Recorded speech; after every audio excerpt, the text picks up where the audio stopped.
So what we're working on today, 2015 6.6 liter Chevy HD 2500 pickup. So what we're going to demonstrate here is how to remove this tube right here. Looks a little bit complicated. It doesn't want to just pull straight off. Like you can just pull on this, it doesn't move.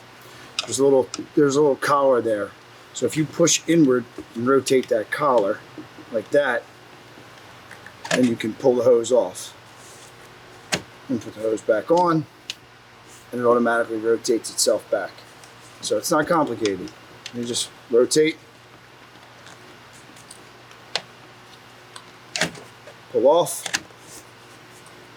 push on, and then make sure it locks back in place. Not complicated.